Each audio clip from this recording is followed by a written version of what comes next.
নমস্কাৰ বন্ধুসকল, মই আজি আপোনালোকক স্বামী বিবেকানন্দৰ জীৱনৰ লগত জড়িত দুটা কাহিনীৰ বিষয়ে ক'ম আৰু যি দুটা কাহিনীৰ পৰা আপোনালোকে নিশ্চয় কিবা এটা শিকিব পাৰিব। তাৰ আগতে মই স্বামী বিবেকানন্দৰ বিষয়ে দুই এষাৰ কৈ লওঁ। 1863 চনৰ 12 জানুৱাৰী তাৰিখে কলিকতাত স্বামী বিবেকানন্দৰ জন্ম হৈছিল। তেখেতৰ সম্পূৰ্ণ নাম হৈছে নৰেন্দ্ৰনাথ দত্ত আৰু তেখেতে নিজৰ অতি কষ্ট সহিষ্ণুতা আৰু কঠোৰ পৰিশ্ৰমৰ বাবে আজি গোটেই বিশ্বতে তেখেতৰ নাম আছে আৰু তেখেতে তেখেতৰ গুৰুৰ নামেৰে ৰামকৃষ্ণ মিছনৰ প্ৰতিষ্ঠা কৰিছিল। কিন্তু অতি দুখৰ কথা যে মাত্ৰ 39 বছৰ বয়সতে 1909 চনৰ 4 জুলাই তাৰিখে তেখেতে ইহলীলা সম্বৰণ কৰে। আৰু এতিয়া আমি তেখেতৰ জীৱনৰ কাহিনীটোলৈ আহোঁ। কাহিনীকেইটা খুব ইণ্টাৰেষ্টিং, সেয়ে আপোনালোকে শেষলৈ অলপ গুৰুত্ব সহকাৰে চাব। এদিনাখন স্বামীজীয়ে এটা নদী পাৰ হোৱাৰ কাৰণে নাও ৰখি আছিল আৰু তেনেতে তাত এটা সন্যাসী আহি স্বামীজীক সুধিছিল, আপুনি স্বামী বিবেকানন্দ নেকি? তেতিয়া স্বামীজীয়ে কৈছিল, হয় ময়ে। সন্যাসীজনে অলপ সন্দেহ দৃষ্টিৰে সুধিছিল যে আপুনি সেই স্বামী বিবেকানন্দনে যাক সকলোৱে চিনি পায়? তেতিয়া স্বামীজীয়ে কৈছিল, হয় ময়ে সেইজন। তেতিয়া সন্যাসীজনে পানীৰ ওপৰেৰে এপাক ঘূৰি আহি পুনৰ স্বামীজীক সুধিছিল, আপুনিয়ে সেই মহান স্বামী বিবেকানন্দনে? তেতিয়া স্বামীজীয়ে কৈছিল, হয় ময়ে সেইজন। তেতিয়া সন্যাসীজনে কৈছিল যে আপুনি নদীটো পাৰ হোৱাৰ কাৰণে নাও ৰখি আছে, কিন্তু মই পানীৰ ওপৰেৰে খোজকাঢ়িয়ে নদীটো পাৰ হৈ যাব পাৰোঁ, কিন্তু তাৰপিছতো মোক মানুহে কিয় চিনি নাপায়?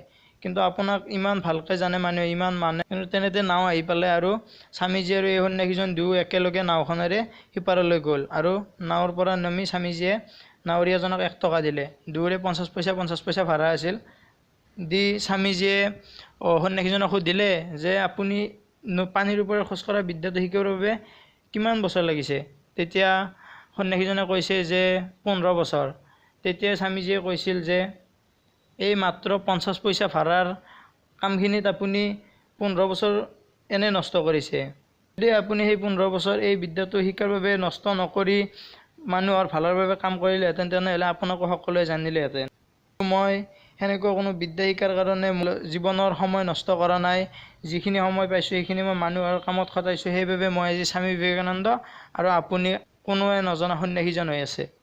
এই কাহিনীটোৰ পৰা আপুনি কি শিকিলে? যে আমি জীৱনত এনেকুৱা কিছুমান কাম কৰি আছোঁ যিবোৰ কামৰ পৰা আমাৰ জীৱনত যিটো লক্ষ্য আছে সেই লক্ষ্যত উপনীত হ'বলৈ একো সহায় নহয়।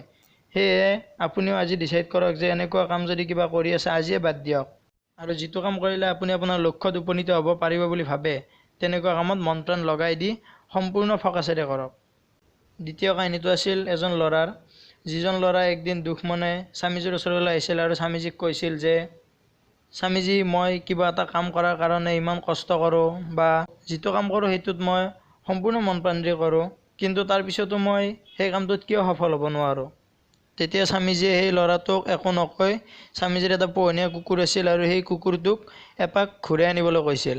আৰু ল'ৰাটোৱে স্বামীজীৰ কথামতে তেখেতৰ কুকুৰটো লৈ ফুৰাবলৈ লৈ গৈছিল আৰু কিছু সময় পিছত ঘূৰি আহিছিল আৰু ঘূৰি আহি দেখা পাইছিল যে ল'ৰাটোৰ অলপ ভাগৰ লগা নাই, কিন্তু স্বামীজীৰ কুকুৰটোৱে একদম ভাগৰত লেবেজান হৈ পৰিছিল। তেতিয়া স্বামীজীয়ে কৈছিল যে তোমাৰ প্ৰশ্নৰ উত্তৰ ইয়াতে আছে।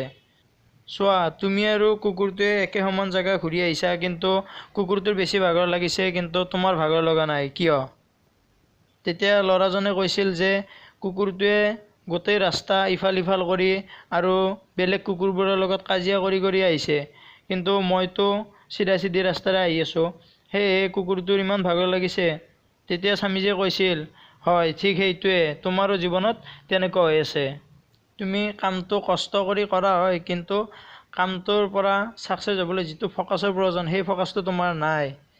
তাৰপিছত আমি এনেকুৱা কৰোঁ যে কোনোবা এজন ব্যক্তিয়ে সফল হোৱা দেখিলে তেওঁ সফল হোৱা কামটো আমি কৰিবলৈ লাগি যাওঁ বা তেওঁ কি কৰি সফল হৈছে সেইটো বস্তু কৰিবলৈ চেষ্টা কৰোঁ। তাৰ ফলত আমি আমাৰ নিজৰ যিটো টেলেণ্ট থাকে সেই টেলেণ্টটোক পাহৰি যাওঁ।